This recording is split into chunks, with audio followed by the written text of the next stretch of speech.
or a newspaper will make a satire or even offensive anecdote against the state of Israel, no one will complain. And if you will publish something which will not be well received by the Muslims in Europe, your office could be bombed. So you have to be very careful choosing your word when you are talking to the Muslim minority in Europe, and I'm okay with that. We have to be very respectful for every minority, but we shouldn't treat different minorities differently. And this is something which we are facing now in Europe, that sometimes the common sense is not used anymore in our politics. I'm trying, when I'm talking in Poland, when I'm a politician, and I'm an elected politician for 25 years, so I have to talk a lot. When I'm trying to explain this problem, I'm using this argument. If you are, I'm using this argument, this is something very unwise if you are fighting with the God as a politician. Because if you don't believe in God, I think it's very stupid to fight against something you don't believe in. And if you are believing God, it's even more stupid to fight against him. So I think that this is something which I'm trying to explain you as anecdote, but it shouldn't be a business of politicians. I'm repeating it again, to interfere into the relations between the person and his faith.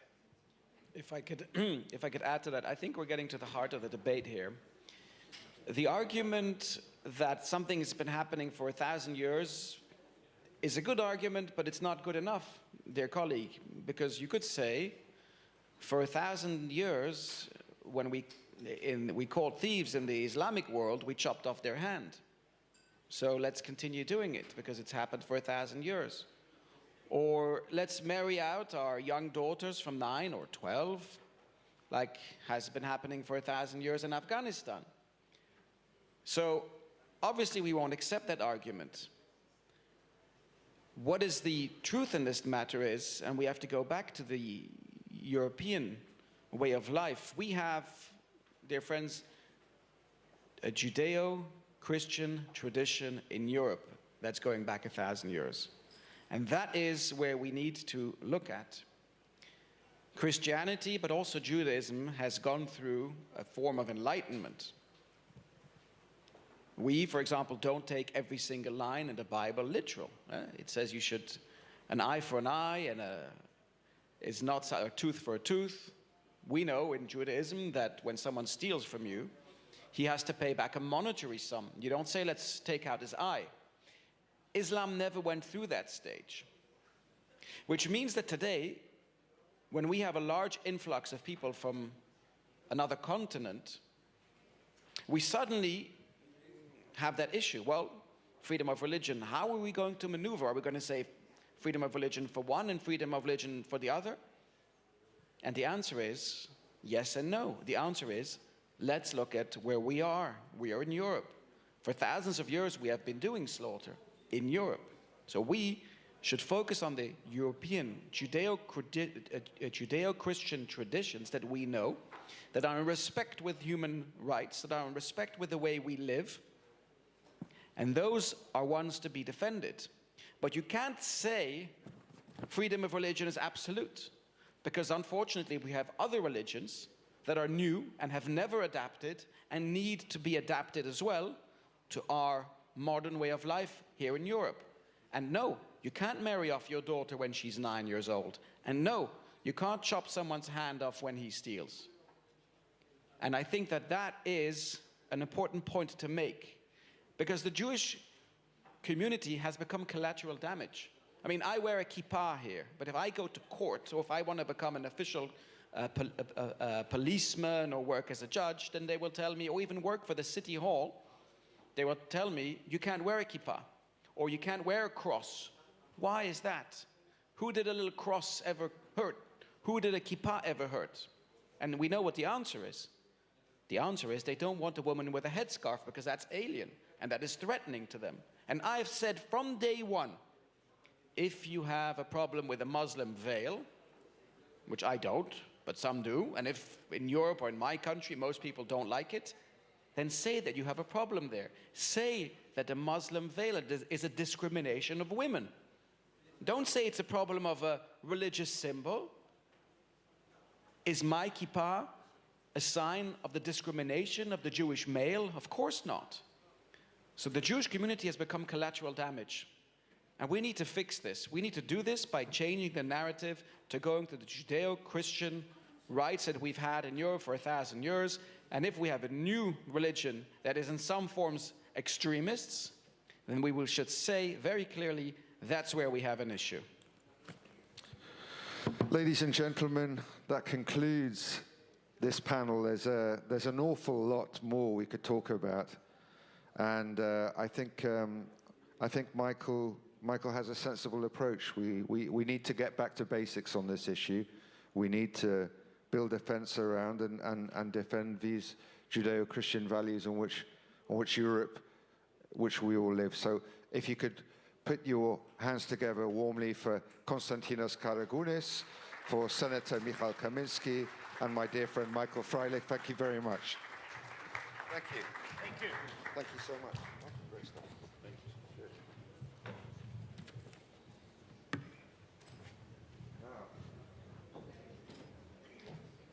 Honestly, I'm starting to feel guilty. You're going to end up being sick looking at me. But ladies and gentlemen, yesterday we were supposed to be talking about the Jews of Ukraine.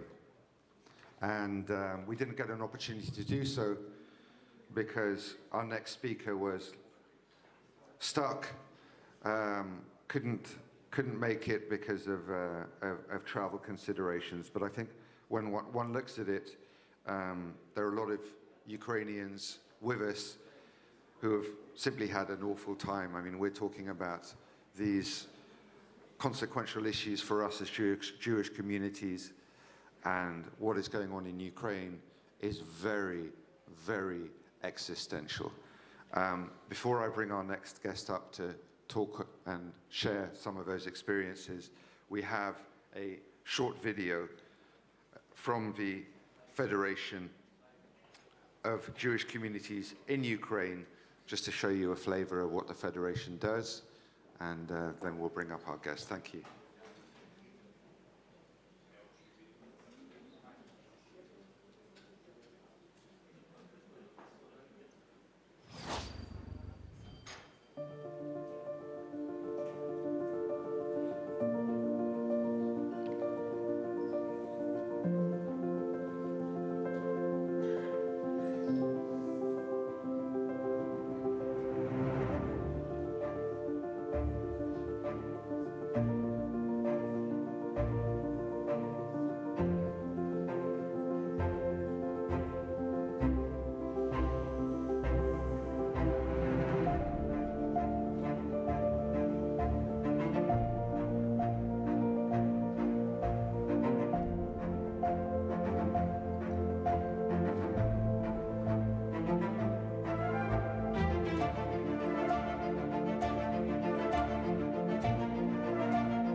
as we've entered the fourth month of war, so many new families need the basic food. As you see, we have these volunteers packing 2,000 packages every day so we can get to every Jewish family on a monthly basis.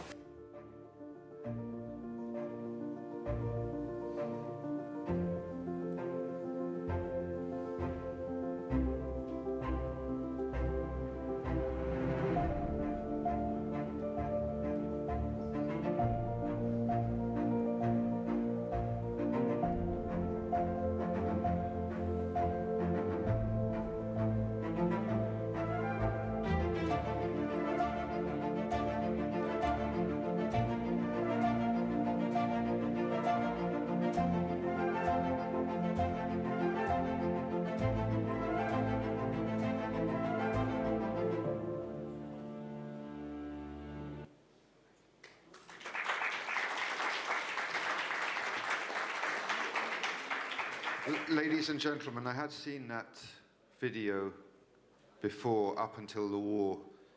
In Ukraine itself, we went to Babin Yar, we brought a delegation to Babin Yar, and it was emotional then to watch, and I felt myself literally choking up there now when we see what is at stake. Ladies and gentlemen, it's my great pleasure to ask the Vice President of the Federation of Jewish Communities of Ukraine, Rabbi Raphael Hutman, to come and address this conference.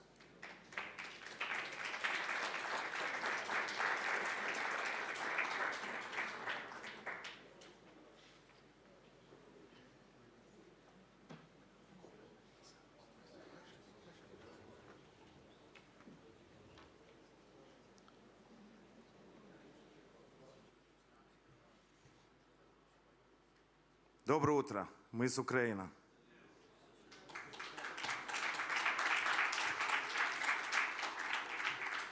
That's how we greet people in Ukraine today.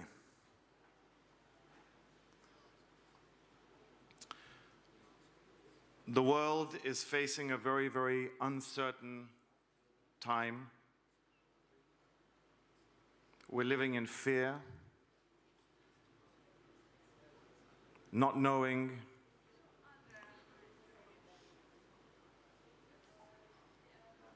will officially the Third World War be declared, or it will just continue to be unofficial?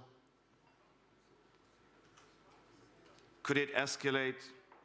Will it escalate?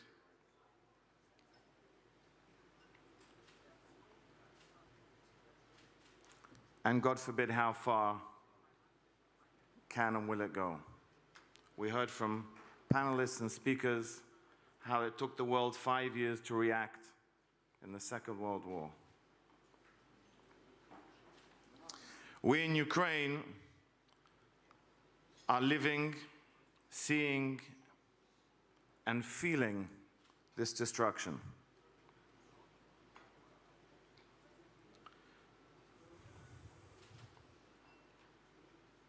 There's a reason why I don't often speak publicly about what's going on in Ukraine, because it's difficult to speak about it.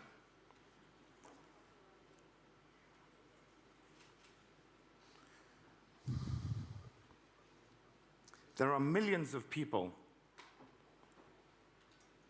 that have been displaced inside the country, outside the country, and have no idea what tomorrow holds. Thousands have been killed in Ukraine, a country I call home, a country I've been living in for 29 years.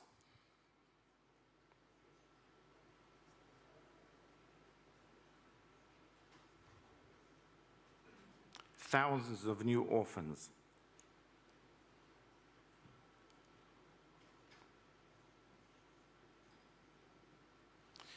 The Jewish communities across Ukraine are living in this nightmare too.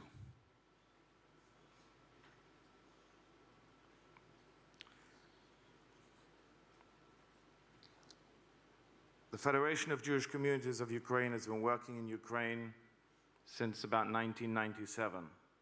I've been there since 1993.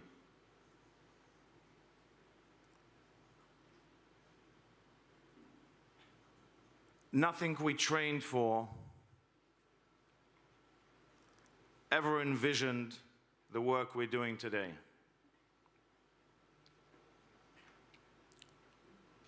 We've had to adapt.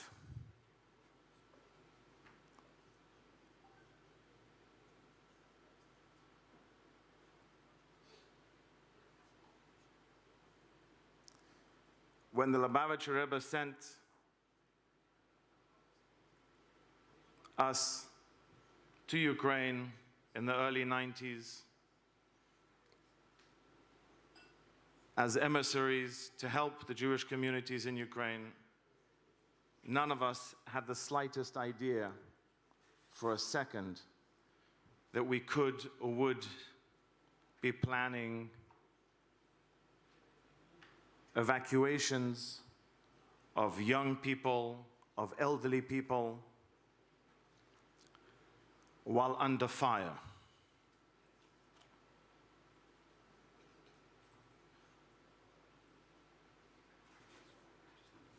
On the 8th of March,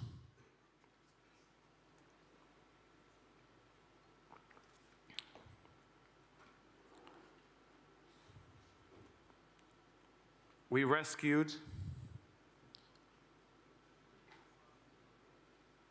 a mother, her 7-year-old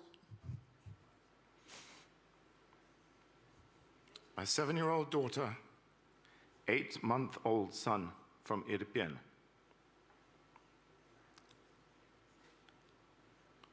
Took us 2 days. On the second day, we got it right, with only 6 bullet holes in the car.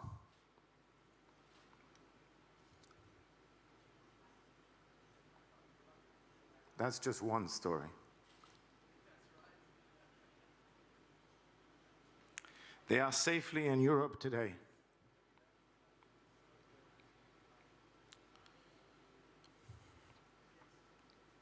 I had to convince a 96-year-old Jew, his name is Pesach,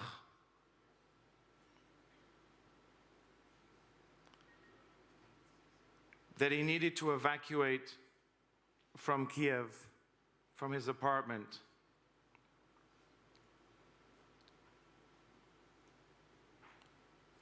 He was living there with his 2 sons, one who has mental challenges.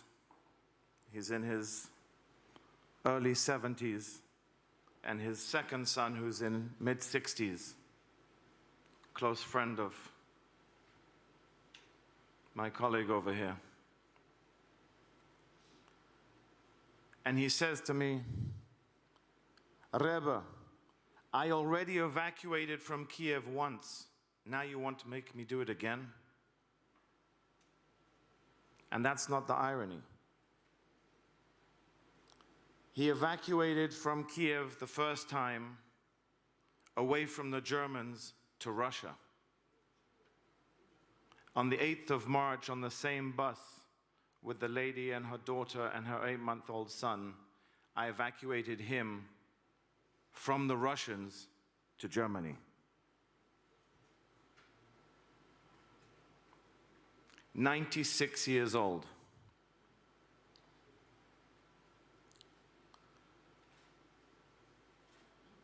One Friday, this was already the second week,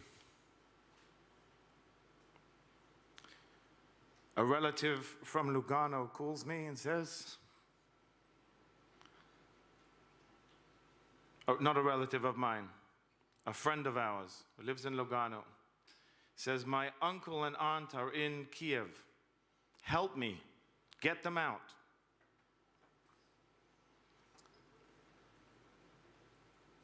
I sent a car.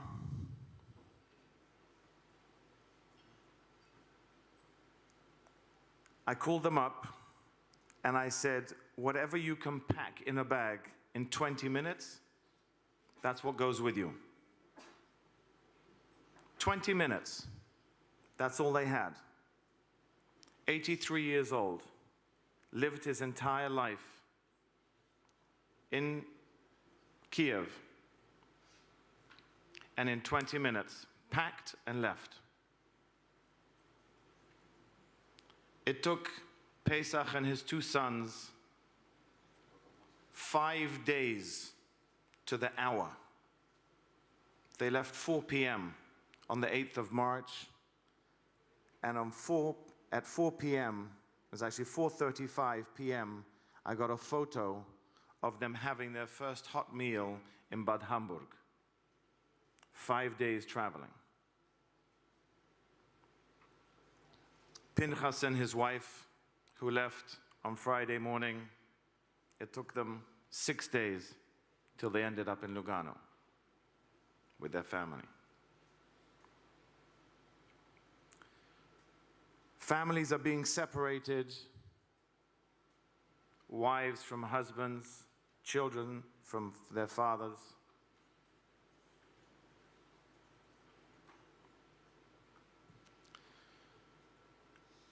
I've been in Ukraine most of this time. I've come out to reintroduce myself to my wife and children every month or so.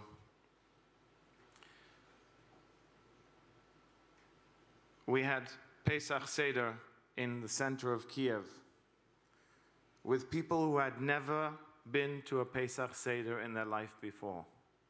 It took a war to bring that out. People sat till 5 o'clock in the morning. We had a curfew in Kiev, so they came before the curfew began.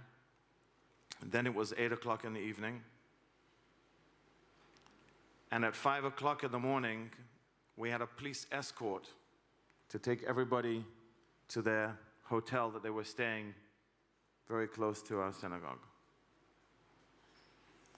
On Shavuot, just a short couple of weeks ago, we merited in our synagogue to give a Jew from Kiev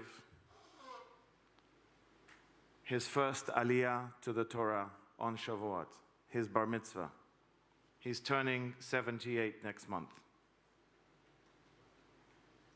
It took a war to bring him to the synagogue. But these are some of the joys we try to cling to.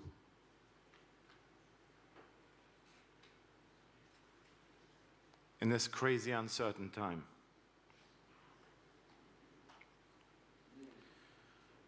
On the same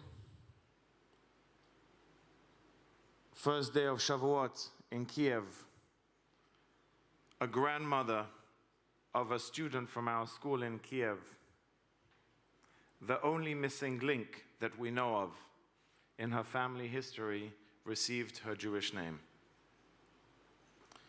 Her two daughters had received a Jewish name several years ago in our synagogue. Her granddaughter, who's a pupil in our school, received a Jewish name.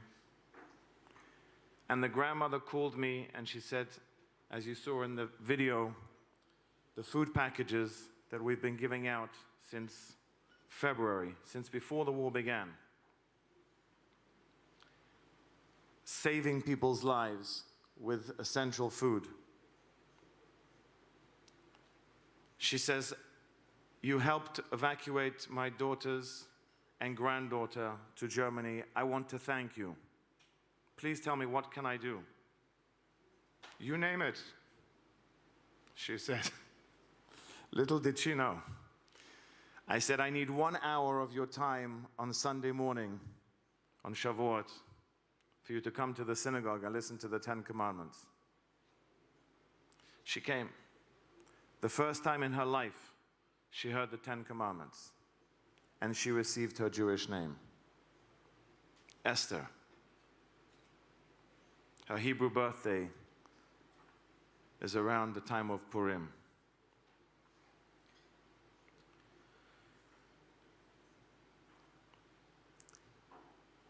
You've heard of the city of Berdyansk. It's been in the news. I get a photo from the rabbi in Berdyansk. Black background with some candles lit. My first reaction was, who passed away? The next picture came a little clearer. I was able to make out there was a pot on top of these candles with a voice message. Please tell the representatives of the Federation of Jewish Communities of Ukraine that they saved our lives. For 3 years, we've been sending packages when COVID began, Judaism in a box, as you saw in the video. His message was, I apologize, we never used the candles to light Shabbat candles, but today they saved our lives. We were able to heat up food and water. They've been living with no electricity, no heating, no gas. Candles were saving their lives. We've had to raise millions of dollars and continue to try to do so, just to be able to send out essential, non-perishable food items, and in some places water. In Nikolaev, they don't have water, and they won't have for at least for another month. That's just one of the places.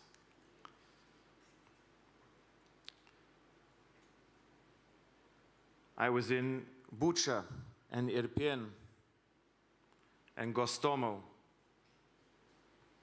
the day after it was liberated, before everything was cleared, and we were giving out food there.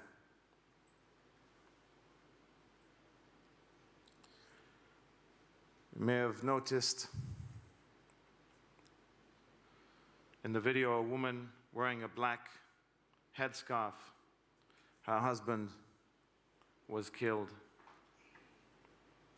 So in addition to delivering food, I had to make a special prayer. Took them 6 days to get permission and for it to be safe for them to go and bury her husband. And I got to put on tefillin with his son for the first time in his life in Bucha. Similar stories in Irpin. What you think you're hearing and seeing on the news is not a fraction of what's really going on.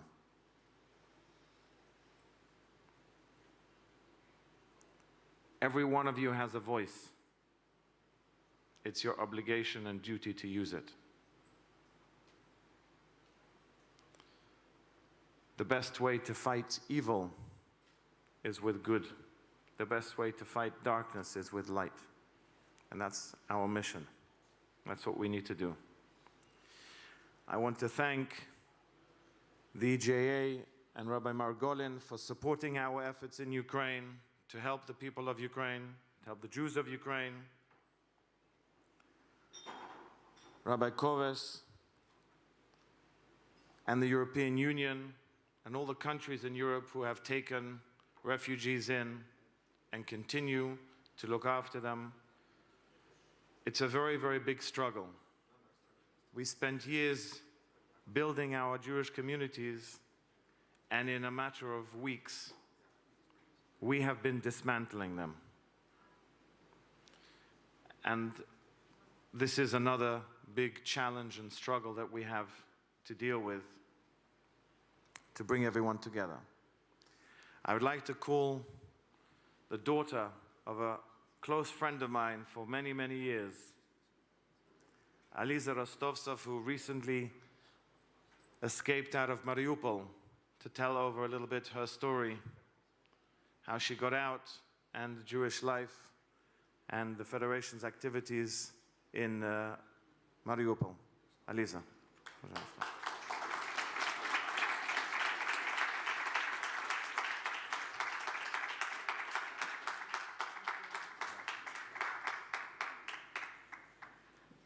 Здравствуйте все. Excuse me, my English not very good, so I'll speak in Russia, but I want to tell in English. I want to say to all of you, thank you. To everybody from you, to each of you, thank you for saving our lives. Каждый из вас, кто находится в этом зале, каждая еврейская организация, каждая общественная организация разных вероисповеданий, каждый из вас открыл свои двери, помог. Возможно, к вам в дверь не постучали, но вы принесли что-то от себя. Каждый, кто отдал вещи на благотворительность, каждый, кто готов открыть свою дверь, спасибо каждому из вас от имени еврейской общины Мариуполя и от имени каждого беженца из Мариуполя. Мой город сейчас практически разрушен. Но до этого, до начала войны, у нас была очень хорошая община. Это была небольшая община по сравнению с Днепром, по сравнению с большими городами, но это была дружная община со школой, с миньяном, с синагогой. За 2 года до начала войны мы переехали в большое здание. У нас была крошечная синагога, и мы переехали в большое двухэтажное здание. В разгар пандемии нам это удалось. И там было очень красиво, она была в центре города. Сейчас она полностью разрушена. Есть видео людей, которые приехали специально, чтобы снять, и кому будет интересно, я могу это показать. Полностью разрушенное здание. Слава Богу, что из него смогли вывести торы. До войны у нас была школа, у нас была молодежь, была еврейская молодежь, которая приходила на шаббат, были те, кто зажигали свечи. Было очень много всего, и даже пандемия не остановила это. От Федерации еврейских общин Украины мы получили наборы, и каждый смог дома провести седер. Мы были вместе, и они были в своих домах. Сейчас этого уже нет. Во время войны мы старались помочь максимально. Поскольку у нас была благотворительная кухня, были школы, садик, был запас продуктов достаточно большой. И пока не прилетели снаряды в склад, мы раздавали каждый день. Даже когда не было связи, евреи Мариуполя знали, что в 10 утра они могут прийти и что-то получить. Я приходила, открывала склад и просто давала то, что было, потому не было возможности какие-то наборы там гуманитарные, стандартные формировать. Мы просто давали то, что могли в тот момент. И таким образом то, что только что говорили, свечи ханукальные, маца, это все действительно спасало жизни. Когда нет света, когда нет газа, в минус 15 в феврале, когда нету воды, когда просто собирается дождевая вода, чтобы можно было минимально помыть руки и что-то вымыть, одна ханукальная свеча горит час, а если не на сквозняке и регулярно обрезать фитиль, то дольше. Мы это знаем, потому что это был единственный источник света. Единственное, что могло освещать подвал, в котором мы сидели. И очень многие члены общины, все в тот момент были в подвале. И выезжать они смогли с 15 марта. Город был заблокирован, магазины разграблены, никаких лекарств. Меня часто спрашивают, много ли у нашей общины потерь вследствие войны. Когда я какие-то имена называю, говорят, их убило, ну, в смысле войной. Я говорю, ну если человек умер без лекарств, это же не прямое попадание снаряда, но это следствие войны. И после 15 марта люди смогли выезжать на своих машинах. В тот момент город был под ужасными обстрелами. Никто не мог вывозить тех, у кого не было машин. Сначала выезжали те, кто мог, и только потом наша община смогла начать вывозить. То есть приезжали люди на адрес, говорили, у вас 5 минут, в городе обстрел, люди хватали документы, садились в машину, связи нет возможности собрать людей в одной точке, нет возможности предупредить, что за вами приедут. Просто если человек дома, то его забирали. Если нет, то через некоторое время старались вернуться. Были районы, в которые невозможно было приехать. Авиаудары постоянно сыпались над городом все. То есть сейчас, когда слышно самолет, наверное, все мариупольцы, когда его слышат, они ждут, что этот звук закончится взрывом. Просто самолеты не летают. Это невозможно к этому привыкнуть, к просто летящему самолету или вертолету. Эвакуация началась в Днепр, и из Днепра она началась в Европу, в Израиль, через Кишинев, через Варшаву, через все европейские города, с которыми граничит Украина. И спасибо каждому городу, каждому из вас, кто имел возможность помочь в этом. Это огромное количество людей, которые просто спасали жизни. Сейчас в Мариуполе еще остались люди, остались евреи, они уже могут так или иначе выходить на связь, мы стараемся их поддержать. Многие остались, потому что их близкие похоронены во дворе, в саду, в парке. И сейчас они не могут уехать, они ждут возможности, чтобы оказать им последнее. То есть я когда звоню, мне говорят, да, мы готовы ехать в Израиль, мы готовы ехать в Европу, готовы выехать просто в Украину. Но когда мы сможем позаботиться о тех, кто во время войны ушел? Стала ли это причиной войны? Я уже объясняла. В большинстве случаев это холод, это голод, это отсутствие медикаментов. Это косвенные жертвы войны. Спасибо вам всем. Спасибо за то, что вы знаете, за то, что вам не все равно, и за то, что понимаете, что наша община Мариуполя, она все еще вместе. Мы все время общаемся, мы все время друг друга поддерживаем, но физически мы уже во всем мире. Теперь наш дом – это целый мир, и мой дом разрушен тоже. И большое спасибо каждому, кто поддерживает нас.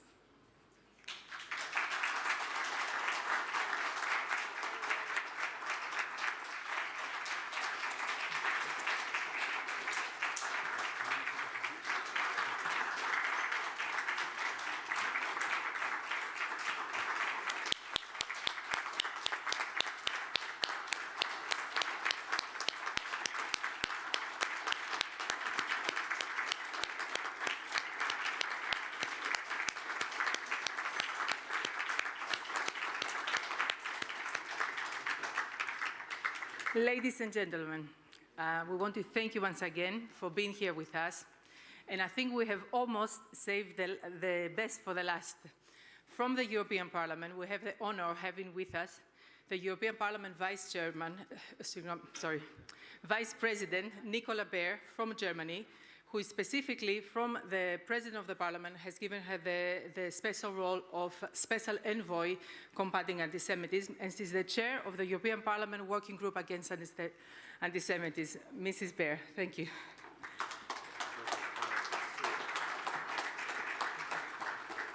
Thank you very much, my friends, Excellency.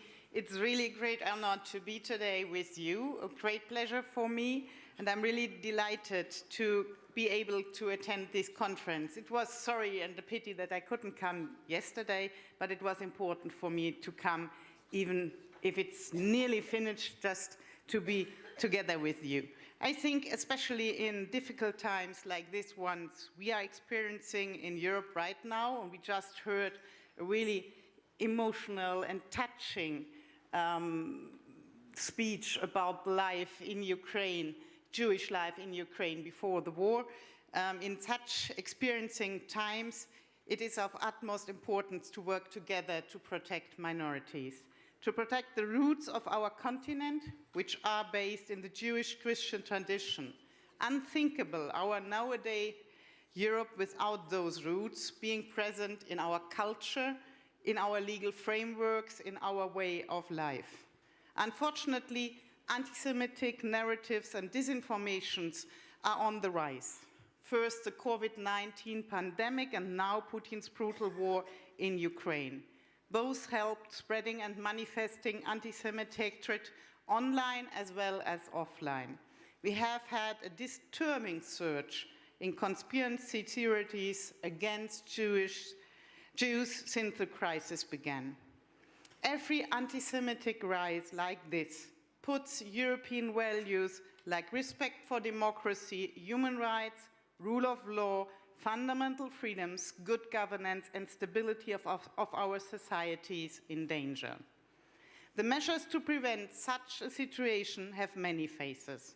We need to meet the challenge of protecting and securing Jewish life, but we also need to raise awareness, to educate, to prevent. For this reason, I thank all of you for coming together here in Budapest to discuss how we can collectively combat anti-Semitism and foster Jewish life around Europe. The European Parliament is on your side. That President Metsola installed the new office of a special envoy for combating discrimination of religion, especially anti-Semitism, shows that this is a task of the whole House, not only of one working group against anti-Semitism of some special colleagues, but really of the whole House in all the political families you see there. Not only with words, but also as far as enforcement on the ground is concerned. Of course, we make resolutions, legislations, we have strategy on EU level, and I know that the Commissioner was here to present his strategy for fostering Jewish life throughout Europe, and this is important. Yes, we have pieces of words like the Digital Service Act, for example, and I'm really convinced that this is a game changer for creating a safer digital sphere free of anti-Semitism. Like the adoption of the IRA definition for all the institutions in the European Union is crucial for identifying anti-Semitism on a common ground. Like the strategy on combating anti-Semitism and fostering Jewish life by the European Commission serves as the right framework for further progress. But to have a real impact, to see progress, implementation is needed. We need enforcement on the base of the IRA definition in our cities and countries, in our schools and universities, in our museums and exhibitions. And to speak it out clearly, nobody can hide behind the freedom of speech or against the background on the current events with 15th Documenta in Kassel, in my hometown, Germany, behind the freedom of art. Those freedoms are not absolute. Anti-Semitism is an untouchable red line, and we have to act. This painting of artist collectivity tearing party is clearly anti-Semitic. Nevertheless, the artist claimed to be misinterpreted. It has to be removed. And I even cannot say what me shocks the most, the painting itself, the naivety of the exhibition makers, or the attempt of justification of the artist for their work. And it is important that the Committee of Culture in German National Parliament already reacted, called for comprehensive explanation and intervention by responsible office holders. Nevertheless, dear friends, throughout our European member states, there is a lot happening already. Many member states and regions in the European Union have their own strategy to combat anti-Semitism and foster Jewish life. We see a lot of very interesting measures which can inspire as best practice exchange, from education via civil servant trainings, for example, for teachers, judges, policemen, to sport clubs, from online sphere to real life in all its facets of our communities, up to the fighting by legislation and law enforcement. And in a broader approach, fostering Jewish life also by making more visible, more experienceable for everybody as one part of fighting anti-Semitism by knowledge and empathy, by protecting Jewish rules and traditions as crucial part of the freedom of religion, because Brit Milah and Shehita are not outdated folklore, but indispensable part of Jewish life. The task is not an easy one, I know, because the discussions often are highly emotional. But to promote peaceful and cooperative life in our communities, to install understanding and respect, we need a continuous and open dialogue in our society, as well as between our political institutions and civil society, in order to find acceptable and sustainable solutions. Actual progress differs depending on commitments made by member states. Here we need you as experts, you as partners, you as a sort of reality check on the ground. For this reason, your study about a country index of respect and tolerance you presented yesterday is an important tool to further improve our actions. These important works need to be done on all levels, from the local community, the national level, up to the European level. And for this reason, I would like to strengthen the network within our member states, especially from colleagues in European Parliament with those in national and regional parliaments, to have a network of parliamentarian legislators who are committed to combat anti-Semitism and can drive change on the ground. Collaboration and knowledge sharing is key for me for making Europe a safer place for Jewish life. Because I cannot imagine our Europe without a strong and prosperous Jewish life. And so I would like to encourage all of you that we continue to find ways to collaborate. Member states with European Union, societies with governments and parliaments. With that in mind, I would like to highlight the Vienna Declaration signed by 8 member states, an effort by committed member states to advance collaboration on fighting anti-Semitism in Europe. Let us just join forces on all levels so that we can prevent Jews from thinking about leaving Europe because they do not feel welcomed as citizens, or even worse, because they do not feel safe. And then, better sooner than later, I really hope we can build a world without anti-Semitism, without racism, without discrimination, and with respect and tolerance for all religious beliefs as an integral part of our common societies. Thank you. Our chairman would like to thank you, so please. That's microphone work. So, thank you so much, Madam Beer, Vice President of the European Parliament. Dear friends, I wanted, sorry, just everyone be able to see. I just wanted to thank you personally for taking the time to come here today. We met many politicians in the last 20 years. Jean Maguet, I guess, for more than 20 years. All those you look younger than me sometimes, with your energy. But you also met a lot of politicians. We thank you not only for taking the time to come here today, because I know flying for 2 hours with the delays at the airport, then to go immediately back, it's not always an easy task. But I would like you to know that with people like you in the leadership of Europe, we feel much more confidence in our future. Yesterday, we published the surveys that I mentioned to you last week, and it's also with your home country, Germany, who received the highest grade with the government performance, with the effort Germany does to ensure better life for the Jewish community. So I would like to thank you so much for your commitment. You show that there are politicians who have action behind their words, because we are a bit sometimes fed up with empty statements. So having a person like you in the leadership of Europe is a great confidence for us. And we wish you great success, not only for your career, sorry for your kids, not only for your career, but also for all of us, for our future, for European future. She deserves a lot of respect, and we thank you so much for taking the time to be with us and for all the work you do.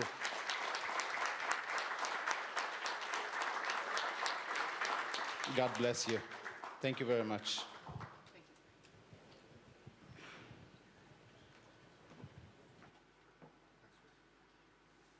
Okay, ladies and gentlemen. Thank you, Madam Vice President. Ladies and gentlemen, this brings us to the final item that we have. And before we go into our resolution, it seems like a good opportunity to ask the chairman to sum up the rationale briefly of our conference. And we are an association that obviously likes to talk. We're an association that is committed to concrete political action. And as a consequence of having met here for the last couple of days, we have proposed, and we'll be having a look at this resolution shortly, a framework for governments which we would like to send to every single political institution in Europe with recommendations of how to foster and underline and support Jewish communities. So with that said, before we get to the resolution, our chairman, Rabbi Menachem Margolin, will speak. We will be short.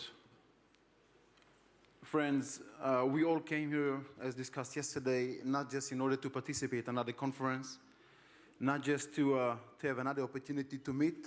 Of course, it is very important to meet, very important to share opinion, but much more important is to take actions. Yesterday, we were unveiling our study, which show what are the most important conditions that are vital for Jewish life in Europe. After looking at what's happening in Europe, we're going to propose now the conclusion of this conference, that we'll be asking all of you to vote if you are in favor of it. That will give us the power to go together with you, on your behalf and together with you, to all European governments to ask them to implement the recommendations.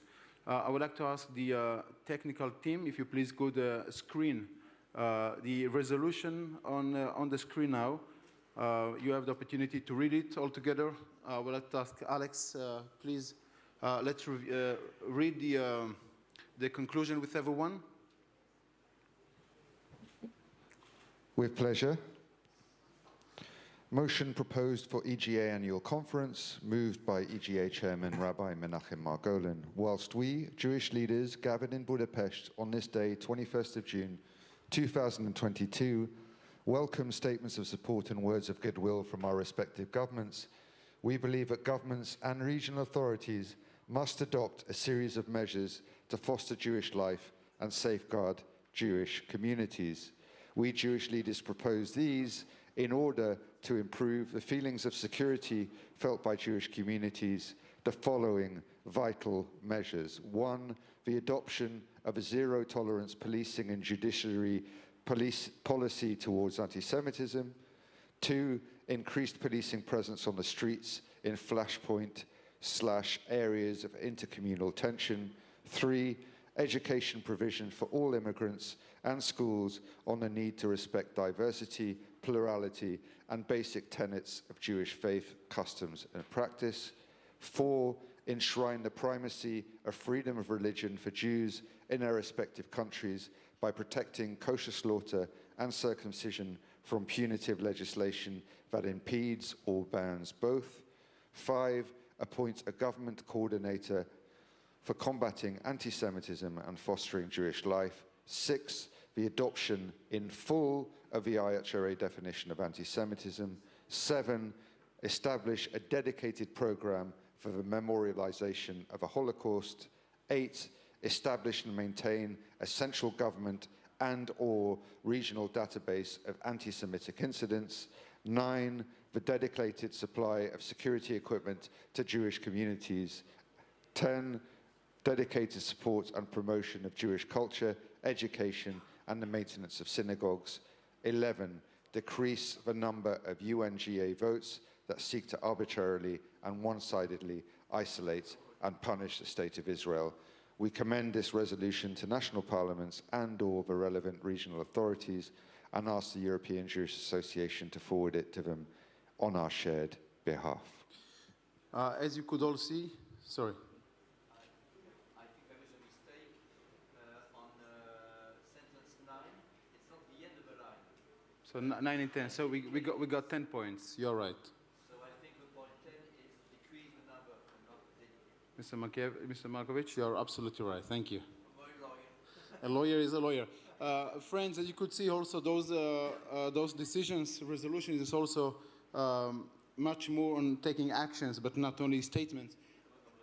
And Ricardo, please. The 7th point, I don't love to use the word of Holocaust. This is not the word of Jewish. So you prefer to change it with the word Shoah? Please. I think everyone could agree. Dear friends, if you are all in favor of this resolution to be sent to all European governments, to be asked them to adopt it, we will appreciate if you please could raise your right hand. Why do we put decrease and not erase? Because decrease, you admit some number of ways. Yeah. Of course, we take it into considerations that you value the index that was created and was presented here yesterday. It looks like we have a majority in this room, so I think we could guess that this resolution is accepted by all of you, and we thank you so much for your support. Thank you very much, ladies and gentlemen.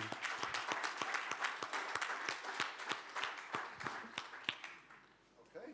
So we have a famous Jewish joke about a rabbi who was preparing his speech before Passover. As you know, before Passover, it is a great mitzvah, it's a great commandment to give charity for people in need. And the rabbi was preparing his speech to try to talk to the heart of people and ask them to donate for the people in need. And so the rabbi was at home preparing his speech and doing a lot of reverse. Then he went to the synagogue, then he came back. So his wife asked him, "How was your speech?" He said, "The speech was great." So she goes, "Did the people listen to you?" And he said, "Well, half of the people listened to me, and half of the people did not even look at me." So the wife said, "Well, my dear husband, but 50% is also great, no?" He said, "Yeah, but the 50% who listen to me are the 50% of the people in need. Those who could give did not even look at me." So we have your support. Now we have to make sure that also the people who are able to do, the government of Europe, will support it. We will work hard. We could promise you that we are going to work very hard in the coming days, weeks, months, decades, together with you, in order to convey the message to all European governments. And hopefully by next year, when we'll be presenting our index, we'll be able to see much more improvement in all over Europe. Thank you very much, ladies and gentlemen. We are about to go soon to the memorial ceremony, but I will hand over the podium to the director of the European Jewish Association, that I think you all could admit who did a fantastic job yesterday and today, Alex Benjamin. Thank you so much. Thank you very much. Ladies and gentlemen, it's my great pleasure, after the vote has been taken, to declare this conference finished. We hope you found it productive, and we will keep you all fully briefed as we continue our advocacy efforts in Brussels to take forward our resolution. In the meantime, I know a lot of you will be checking out, if you haven't done so already, but we have